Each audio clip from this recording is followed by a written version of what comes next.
The world is facing some very serious challenges, and one of them certainly is the problem of climate change. To the extent that human beings have affected the climate of this earth, we necessarily have to take steps now by which we can stabilize it. And this would require reducing the emissions of greenhouse gases. This would also require, at least in the short run, a significant amount of adapting to the impacts of climate change, because irrespective of what we do today,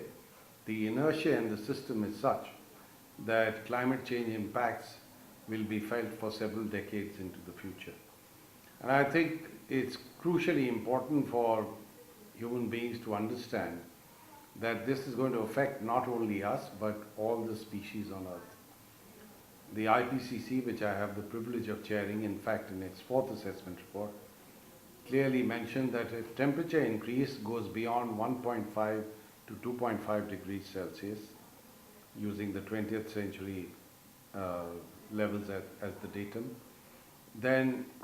20 to 30% of the species on Earth would be under threat of extinction. So we need to understand the seriousness of the problem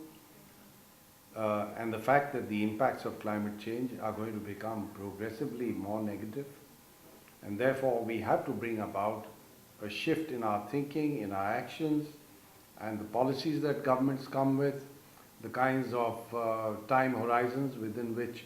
businesses plan their operations, and most importantly, at the level of individuals, by which we start making some changes in our lives that are not going to be costly, but that certainly would help in stabilizing the climate of this planet, and at the same time improving the environment at the local level. So I think that really is the sum total of the kind of challenge that we're facing in the world, and it's essential for us to bring about a shift in mindsets and also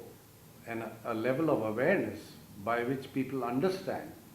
the scientific reality of climate change which we are responsible for.